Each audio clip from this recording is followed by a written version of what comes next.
Buenos días, muy buenos días, estimados amigos, público que nos ve en este su programa Consultas con el Psiquiatra dentro del canal Lucero del Mediodía Online. Soy el doctor Héctor Rocha Hernández, servidor, psiquiatra, psicoterapeuta familiar y de pareja, terapeuta ericksoniano, en nuestro programa número 5 de esta serie del programa Consultas con el Psiquiatra. Tratando y terminando en esta ocasión un tema que iniciamos la vez pasada, un tema muy importante, muy de actualidad en el campo de la salud pública, un tema del trastorno bipolar, la enfermedad bipolar o lo llamado antiguamente enfermedad maníaco-depresiva, y es un tema que, como comentábamos la vez pasada, de suma importancia porque la frecuencia, la incidencia que está teniendo en la actualidad es alrededor del 1%, incluso hasta más en algunas estadísticas, por lo cual recuerdo que en nuestro país, en México, aproximadamente serían pues más de 1.200.000 personas de diferentes edades que padecen de esta enfermedad. Lo difícil que es ya de por sí padecer un trastorno, una enfermedad de esta naturaleza, cuyo origen, decíamos, fundamentalmente es de tipo genético, no solamente tiene que ver con el hecho de que esta enfermedad lamentablemente pasa por etapas muy críticas en ocasiones y que genera por lo tanto una alteración muy importante de la calidad de vida familiar, laboral, económica, social de las personas y de las familias que tienen un miembro con este padecimiento, sino que, y este será un punto muy importante también a tener en cuenta hoy, todas las circunstancias y vicisitudes que tienen los pacientes, los enfermos, que no saben o no conocen cuando están teniendo ya los primeros síntomas o las primeras crisis de la enfermedad y que suelen pasar años, incluso a veces hasta 10 años o más, antes de poder ser diagnosticados y tratados adecuadamente por un especialista, por un psiquiatra en este caso. Comentábamos la vez pasada, amigos, acerca de lo que es la enfermedad, el trastorno bipolar. Hablábamos acerca de los tipos, de los varios tipos de enfermedad bipolar que existen, de cómo identificarlos, cómo reconocerlos. Hablábamos también acerca de las pautas de manejo que se tienen inicialmente y el diagnóstico de los pacientes para llevarlo a cabo, el tratamiento adecuado. Hacemos una pausa en este momento y vamos a entrar a presentar algunos casos clínicos y el tratamiento del mismo. Volvemos ahora.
Estamos de regreso, amigos, en este programa número 5 de Consultas con el Psiquiatra, tratando el tema del trastorno bipolar.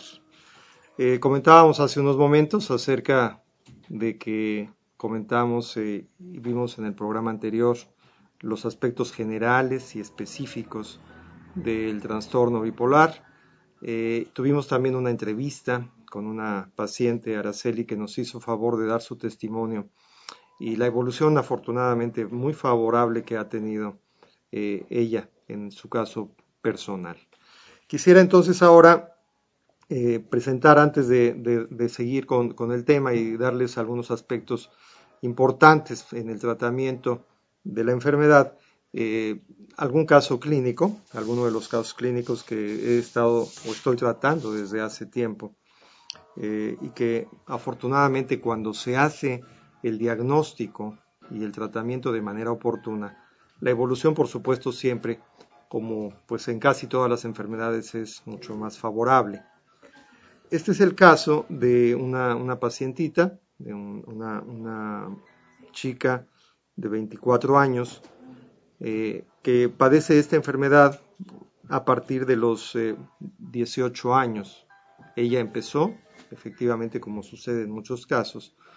con algunos síntomas que tanto para ella como para la familia y los médicos que la vieron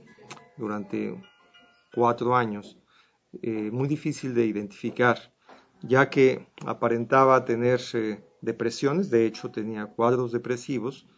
depresiones que parecían asociadas o relacionadas con circunstancias de la vida personal, de la vida familiar de ella, de María Elena,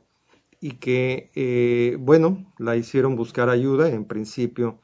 en atención primaria, y el médico que le atendió identificó que estaba pasando por una depresión. Recibió tratamiento antidepresivo,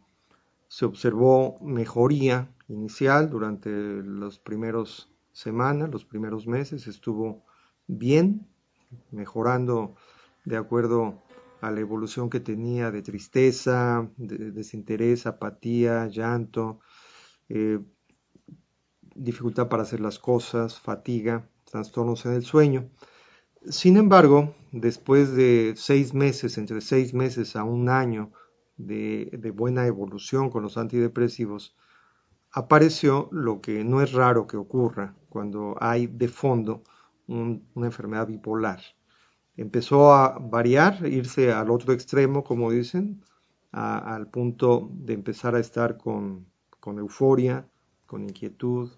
con una sensación de bienestar exagerado, más allá de lo que habitualmente ella puede estar y sentirse, y empezó a presentar evidentemente un cuadro breve, de breve duración, de hipomanía. Este es un grado menor de la manía, que es la manifestación más seria en cuanto a la parte de la euforia, en la parte de la hiperactividad, y en donde empieza ya a perderse el juicio de la realidad acerca de las cosas. Viró entonces a este cuadro de hipomanía, duró algunas semanas, no fue muy severo, pero bueno, a partir de ahí empezó a tener estas variaciones que mencionaba yo, que es característico del trastorno bipolar. Empezó a tener periodos de depresión, de algunas semanas de duración, y después volvían a darle tratamiento antidepresivo, y esto precipitaba o facilitaba lo que ya de por sí es una tendencia en la mayor parte de los casos con enfermedad bipolar, pasar al otro extremo, a la parte de la euforia, de la hipomanía, y francamente tener cuadros ya maníacos. Esto hizo que, bueno, desconcertara mucho a la familia y a los médicos que la atendían, de modo que buscaron ellos, le canalizaron a un segundo nivel de atención, le canalizaron a psiquiatría, y aún así pasó algún tiempo viendo a otros colegas antes de que quedara claro cuál era el diagnóstico. Yo la veo hace 3 años a ella, Y bueno, ha sido un caso difícil, como sucede en muchos otros, de la enfermedad bipolar, para su estabilización. Afortunadamente ha tenido ahora periodos ya más largos, incluso de meses, casi un año de estabilidad, y tiende a la descompensación, esto es a volver a presentar periodos. Le llama a ella cuando se encuentra en la etapa de la manía, de estar en la burbuja. Para ella la burbuja representa estar como arriba, como por arriba de la realidad, en la nube, le decía yo a María Elena. Y bueno, ella sabe ya identificar cuando está en esta burbuja, quiere decir que está saliéndose ya de los estados o de los parámetros normales que ella ya puede identificar afortunadamente. Y bueno, es entonces cuando empiezan a suceder estos síntomas previos, como pueden ser mucha inquietud, mayor actividad de la habitual, poco sueño y poco cansancio, y empieza a tener una serie de actividades como buscar cosas que a ella dice le interesan en internet, a hacer trabajos que a veces son demasiado extensos y profundos sobre temas que no digo que no sean importantes, pero que pareciera en otro momento irrelevantes para ella. Entonces, en ese estado y en esas condiciones, ella viene a consulta cuando empieza a identificar problemas de este tipo, dificultad para dormir, y entonces se ajusta el tratamiento y se vuelve a estabilizar. Cuando tiene o cuando se da cuenta de los síntomas depresivos, bueno, ella refiere que empieza a sentir decaimiento, apatía, tristeza, fatiga, a querer dormir en exceso durante el día y en la noche. Y entonces, bueno, pues estos son los indicios de que viene un estado depresivo. Cuando esto ocurre, bueno, pues se ajusta el tratamiento y bueno, se estabiliza nuevamente. Esto ha sido difícil y prolongado, un trabajo de mucha colaboración, no solamente con ella, sino también con su familia, particularmente con su madre y con su hermana, que son estos auxiliares que son muy importantes para poder tener un tratamiento integral, un manejo completo. Es necesario no solamente que los propios pacientes, en este caso ella, sino los familiares, tengan conocimiento acerca de las características de la enfermedad. Uno de los primeros objetivos es identificar y reconocer que es un padecimiento de origen endógeno, biológico, bioquímico, que no tiene que ver necesariamente o particularmente con factores, digamos, de problemáticas o de conflictivas psicológicas o emocionales de parte de ella. Claro que los factores de estrés, cuando estos ocurren,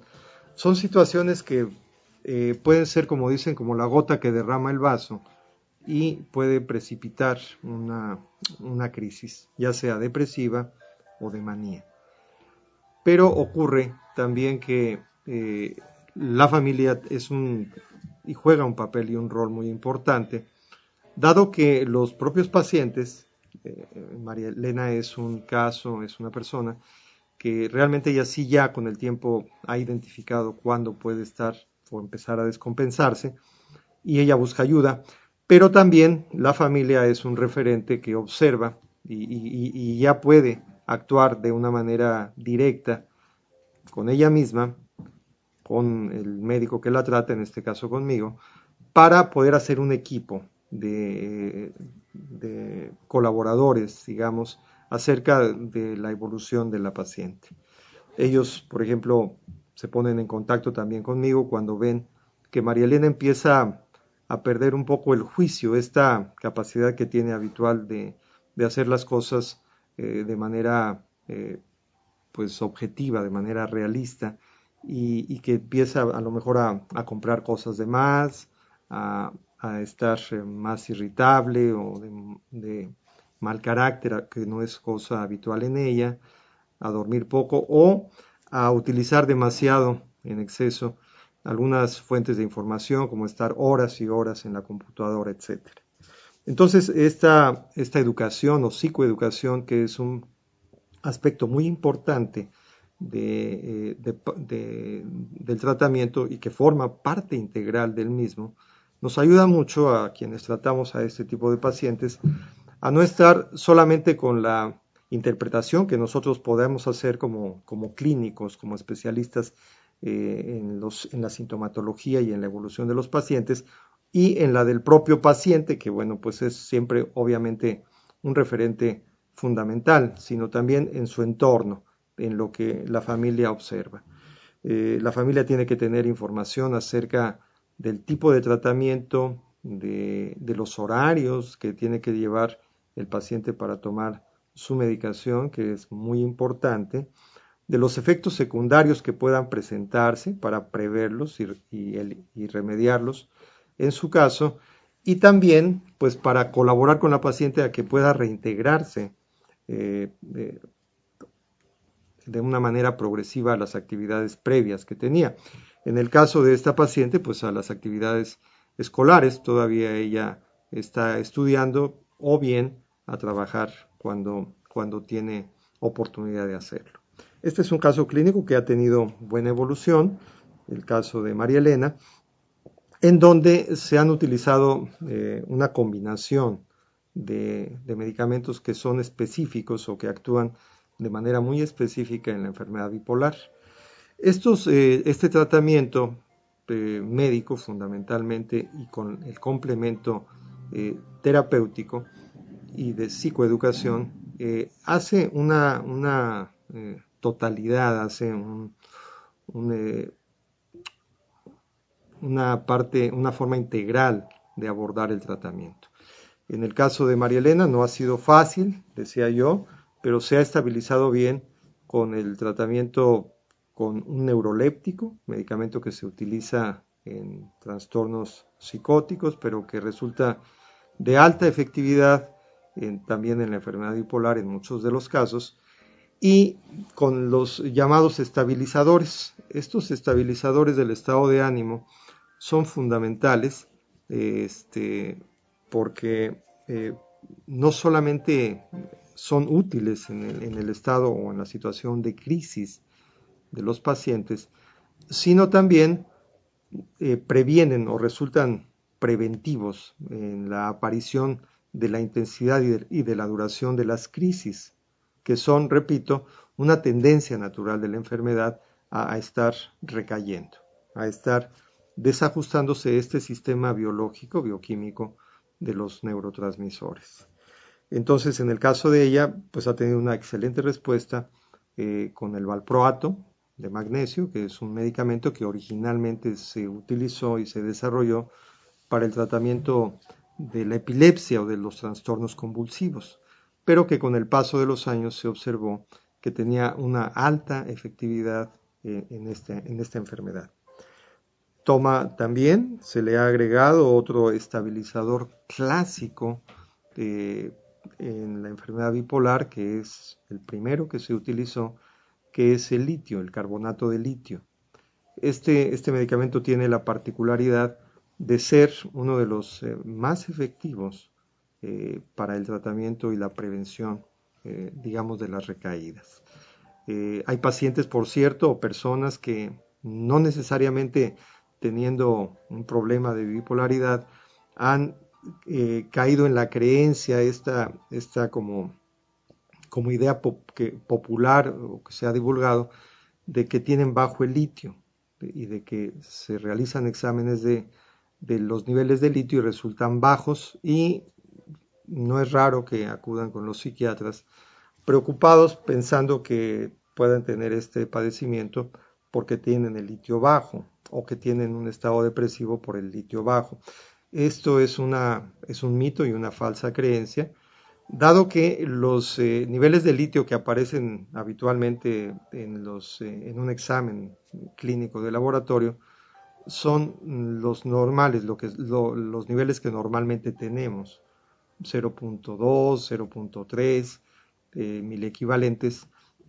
es el nivel normal, pero como los laboratorios han estandarizado esta prueba para los pacientes que están tomando litio cuando tienen la enfermedad, Obviamente los parámetros deben de ser más altos cuando se recibe el tratamiento de litio y esto no lo toman en cuenta los enfermos ni se los aclaran en el laboratorio y entonces acuden con esta inquietud y esta preocupación de que necesitarían litio para poder estar mejor, para recuperarse de la situación depresiva, por ejemplo, por la que están pasando. Esta es un mito y hay que aclarar que este estudio se realiza y tiene validez solamente para las personas que están en tratamiento con litio. Ahí es donde sí tiene utilidad la realización de este estudio de laboratorio. Para las personas que no toman litio, repito, no tiene validez y no tiene relevancia para el diagnóstico, ya sea del trastorno bipolar como del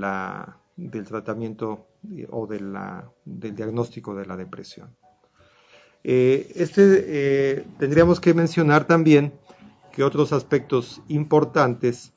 tienen que ver en el tratamiento la terapia. La terapia, ahora lo comentaremos un poco más adelante, es un factor importante porque no solamente estamos hablando de un padecimiento de origen químico, biológico, sino de todas las consecuencias y las repercusiones que tiene a nivel del estado emocional, personal y familiar. Esto lo comentaremos en nuestro siguiente bloque. Hacemos una pausa, amigos.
Regresamos, amigos, nuevamente. Estamos tratando el trastorno bipolar, la enfermedad bipolar, y hemos hablado acerca del tratamiento, de los aspectos fundamentales y las áreas que el tratamiento médico y terapéutico, psicoterapéutico, tiene una particular importancia, el manejo de los medicamentos que debe de ser llevado a cabo por especialistas, por psiquiatras, que somos quienes tenemos la experiencia y el entrenamiento para identificar y tratar este tipo de padecimientos, de enfermedad, que por cierto es una de las más difíciles de tratar en algún porcentaje de los casos. Mencionamos en nuestro bloque anterior el caso de una paciente que estoy tratando desde hace 3 años aproximadamente y que ha tenido una evolución, yo diría que buena, no excelente, pero buena, porque le ha permitido poder llevar a cabo sus actividades la mayor parte del tiempo de manera adecuada, de manera normal. Uno de los medicamentos que debe usarse con mucho cuidado, y lo mencionaba en el caso de esta paciente, es que los antidepresivos son, como todos los medicamentos en general, de uso delicado. Por supuesto que la principal indicación de los antidepresivos es justo en los trastornos depresivos, pero ocurre que en enfermedad bipolar, una de las fases es la depresión. A veces suele ser la más frecuente y se justifica y se necesita en muchos casos el uso de los antidepresivos, pero bajo criterios diferentes a los que se usan y tienen éxito en la depresión, en otros tipos de depresión. Dado que, si bien es cierto, los antidepresivos ayudan a poder salir de estos estados de depresión en la enfermedad bipolar, también pueden, si se excede el uso y las dosis, el tiempo de tratamiento, predisponer que los enfermos, los pacientes empiecen a tener esto que le llamamos virajes, estas variaciones entre la depresión y la euforia, la manía o la hipomanía, lo cual, bueno, pues no es adecuado y no es conveniente para los pacientes, de modo que el uso de los antidepresivos en estos pacientes es de un uso y de una forma muy cuidadosa, mucho más corta, por supuesto, que en los casos habituales de depresión. Mencionaba también la importancia del trabajo con la familia. El trabajo con la familia y con el entorno, con los padres o los hermanos, en el caso que mencionaba, o también en otras personas que ya tienen su propia familia, con la pareja y con los hijos. Ocurre que frecuentemente algunas de las características de los síntomas de las fases de euforia, de manía o de hipomanía o de depresión suelen entenderse o verse desde una óptica, de una manera distinta por parte de los familiares. Claro, como en todas las familias siempre hay dificultades de uno grado o de otro y muchas veces ocurre que los familiares consideran o piensan que los enfermos, quienes padecen el padecimiento, se escudan o se justifican sus acciones o sus cambios que puedan tener y que no les parecen o no les convienen a ellos bajo la enfermedad. Es importante poder aclarar y diferenciar, y esto se hace en las sesiones familiares, en las reuniones y en las propias consultas psiquiátricas inclusive, una diferencia entre lo que es propiamente los síntomas de la enfermedad y lo que pueden ser actitudes también de otro tipo y que no tengan que ver con la propia enfermedad, sino con situaciones propias de la dinámica o de la conflictiva familiar que tenga cada caso en particular. Esto con la intención y el objetivo, justamente como algunos familiares consideran, que los enfermos no se hagan uso o manipulación de la enfermedad, pero también por otro lado de que pues cuando realmente se está presentando una de las crisis, pues los familiares atiendan y ayuden eficazmente a su paciente. Vamos a presentar o a comentar el caso de otra paciente. Ella tiene 55 años, perdón, y yo la atiendo desde hace 5 años. Esta paciente tiene aproximadamente 25 años que empezó a tener los primeros síntomas de la enfermedad. Fueron leves, ella era muy joven, alrededor de 20 años, 25 años, cuando empezó con las primeras manifestaciones, y eran, bueno, ella lo refiere en la historia clínica, leves. Tenía periodos depresivos sin causa aparente o sin razón suficiente que la explicara, y bueno, duraban algunos días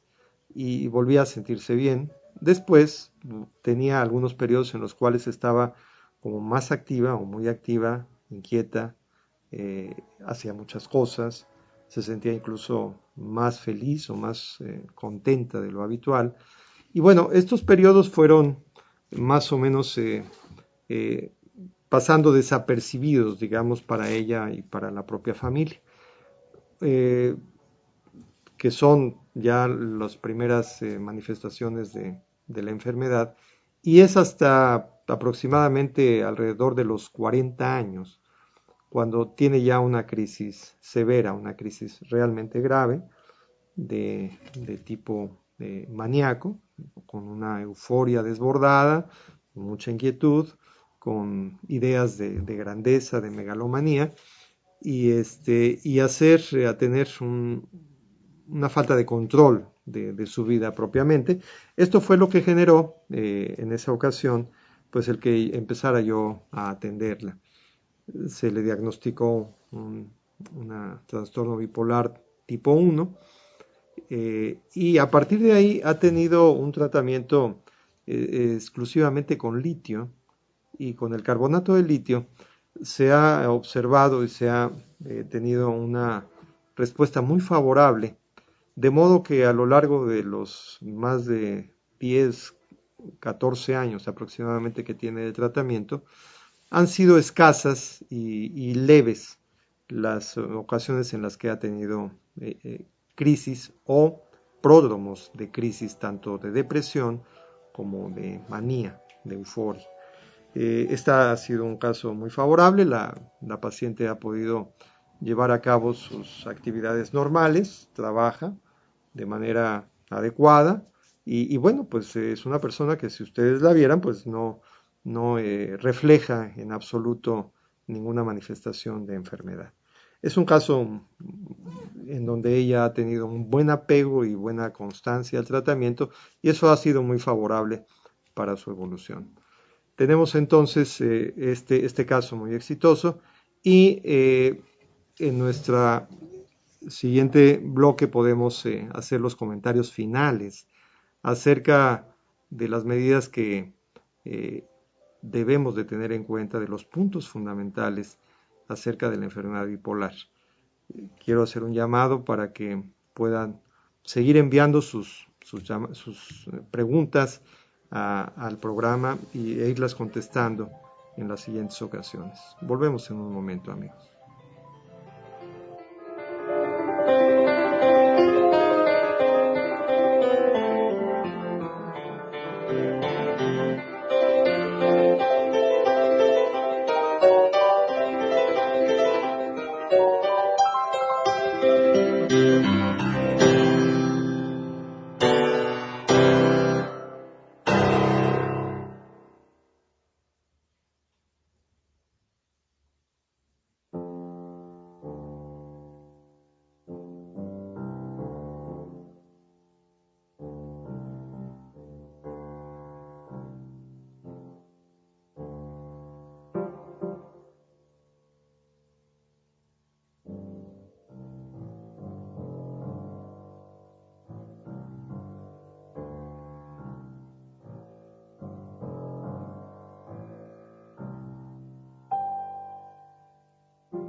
Estamos de regreso, amigos,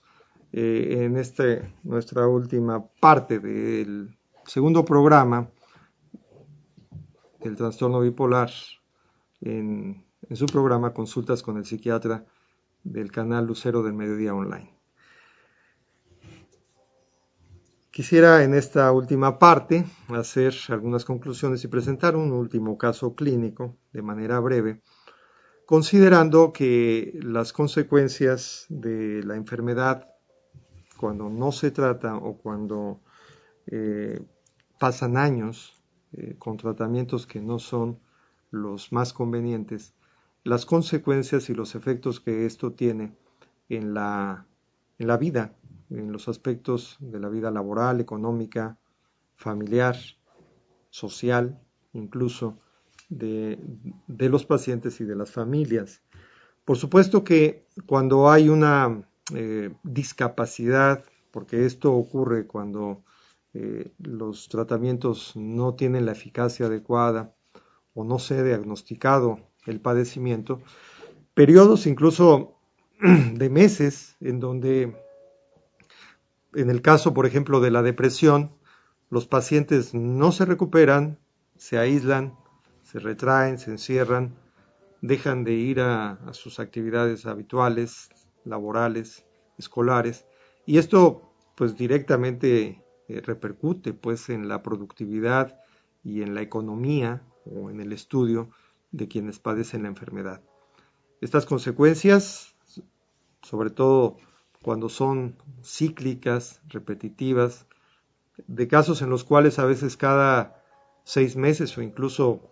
periodos más cortos, que se producen semanas o meses de improductividad por el, llamémosle así, como ataque de la enfermedad, bueno, pues obviamente se imaginarán las consecuencias que esto tiene, no solamente en la parte laboral y económica, sino en la propia estima y en el propio sentimiento de valía que tienen los enfermos.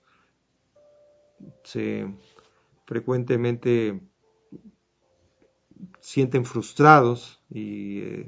enojados, molestos y muy preocupados y desmotivados cuando no pueden responder a las necesidades que la vida misma les impone o que ellos obviamente mismo tienen como proyectos y como objetivos de vida, de modo que se truncan pues los planes, los proyectos y las actividades que llevan a cabo. Esto tiene además una consecuencia importante a nivel de la familia porque también la familia se cansa, se desgasta, como dicen, de estar teniendo al cabo del tiempo, por años incluso, pues estas crisis recurrentes que desgastan mucho, no solamente económicamente a la familia, sino también en términos pues de la intensidad emocional, porque las familias son arrastradas, por decirlo así, cuando el paciente está deprimido hacia una preocupación muy importante y un enojo, coraje incluso con el propio paciente, o cuando están en la etapa eufórica, en la etapa maníaca, bueno, pues no descansan, no duermen, porque el ritmo que tienen los pacientes en esta etapa hace que también la familia pues no tenga casi, como dicen, un minuto de descanso por la intensidad de los pacientes en ese momento. Pueden llegar a tener pues consecuencias legales muy importantes, por ejemplo, adquirir cosas, objetos o muebles o bienes que no están dentro de sus capacidades económicas, endeudarse, no pagar o no cumplir con sus compromisos económicos, lo cual tiene consecuencias también de demandas, en fin, de situaciones de tipo legal. O un aspecto también que es muy importante y que quisiera subrayar. Muchos de los casos de este padecimiento bipolar están ocultos tras algún otro tipo de conductas que no son sanas, por ejemplo, las adicciones. Adicciones que encubren, a veces durante muchos años, una enfermedad que está presente. Una enfermedad que está oculta y que ya sea que los pacientes están en esta oscilación que es como una rueda de la fortuna en donde están a veces arriba y a veces abajo, no es raro que pues recurran a algún tipo de sustancias para aliviar, digamos, ese malestar, ya sea el alcohol, otro tipo de drogas, para sentirse mejor, ya sea para levantar o para bajar la intensidad del ánimo que tengan. Y bueno, pueden pasar incluso años en el consumo de sustancias y ser incluso hasta tratados, recibir tratamientos eh, como adicción exclusivamente, sin reconocer o identificar frecuentemente que hay un problema más de fondo, un origen o una causa que dio como consecuencia la adicción en este caso. Entonces, esa puede ser un factor que esté presente en muchas adicciones o también a la inversa, que como consecuencia del consumo de algunas drogas o sustancias, por ejemplo, anfetaminas, cocaína, estimulantes, pueda no ser la causa, pero sí ser un factor desencadenante, igual que el alcoholismo, de una enfermedad que ya estaba ahí latente y que el consumo de drogas puede ser, digamos, el disparador o el gatillo para que este padecimiento, esta enfermedad se presente, se active. El apego al tratamiento es un aspecto fundamental. Es, repito una vez más, una enfermedad que es desafortunadamente hasta nuestros tiempos todavía incurable, pero que puede ser bien controlada, bien tratada, como muchas otras enfermedades en el área de la salud mental o en el área de la salud en general, y que tiene mucho que ver con el apego al tratamiento. La responsabilidad y el compromiso que el paciente haga con respecto a tener conciencia de que no puede o no está en sus manos, en su voluntad, el cambiar o el recuperar la estabilidad y el bienestar cuando tiene alguna de las crisis depresiva o maníaca, requieren forzosamente del tratamiento médico para poder lograr que este sistema regulador químico pueda estar estable o lo más estable posible. Cuando el paciente se convence de que teniendo una buena constancia, un buen apego y buena responsabilidad en la toma del tratamiento, en las consultas con el psiquiatra, en el apoyo que la familia tenga con él, dejarse ayudar, bueno, tenemos entonces las mejores posibilidades de éxito. Y éxito me refiero a que la enfermedad esté controlada, estable o lo más estable posible. Lo contrario ocurre en los casos en los cuales los pacientes toman desafortunadamente a la ligera o no han acabado de reconocer y aceptar pues que tienen una enfermedad seria, claro, nadie quisiera estar padeciendo este problema, pero cuando esto no ocurre, y a veces pueden pasar también años para que esto suceda, que el propio paciente y la familia reconozcan que es algo que necesita tratamiento permanente, pues entonces el pronóstico es malo, porque los pacientes, una vez que se sienten bien, suspenden el tratamiento, creen ya no necesitarlo, piensan que el psiquiatra ha exagerado o que bueno, pues quieren tenerlos, como dicen ellos, drogados o solamente tomando medicamentos durante todo el tiempo, y entonces es cuando lamentablemente pues vienen consecuencias serias, dado que las recaídas, como sucede en muchos otros padecimientos, suelen ser tanto o más fuertes o más graves que las crisis iniciales. Por eso realmente es muy importante hacer conciencia si tenemos alguna persona conocida, un familiar o alguno de ustedes padece o ha sido diagnosticado con trastorno bipolar, hacerse de información, consultarla con su psiquiatra, con su médico, hacer todas las preguntas necesarias, convencerse de que es un padecimiento como muchos otros que requiere de un tratamiento permanente. Esto permite a la larga tener una estabilidad y una calidad de vida pues necesaria y suficiente para poder pues desarrollar sus actividades, sus planes, sus objetivos. Y bueno, también hay casos en los cuales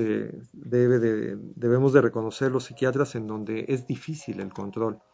como es el caso, rápidamente lo comento, de un paciente de 40 años de edad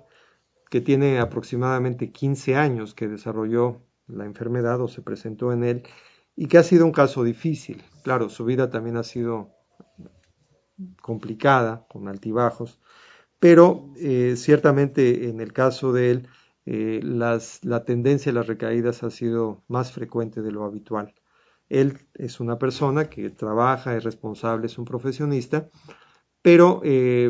lamentablemente tiende, en su caso personal, a tener variaciones más rápidas o más sensibles. Afortunadamente este paciente es también muy observador y muy responsable de su tratamiento y conocedor de los síntomas que tiene, y se pone en contacto inmediatamente cuando empieza a tener variaciones, ya sea hacia la depresión o hacia la euforia. Esto ha permitido, en el caso particular de él,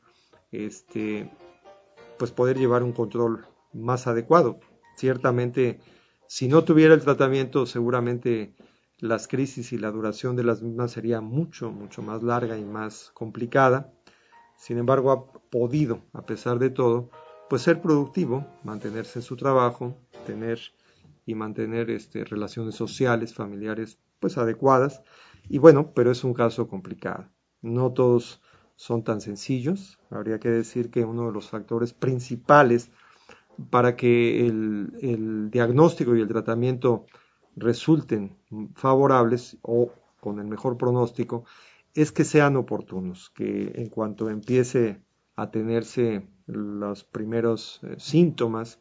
y manifestaciones de la depresión o de estados que son como de exaltación, de euforia, se consulte inmediatamente o lo más pronto posible con un psiquiatra, con un especialista en salud mental, pues para hacer las pruebas y la evaluación correspondiente a fin de identificar en las fases tempranas el padecimiento y por lo tanto llegar a tener una respuesta y una estabilidad a más largo plazo.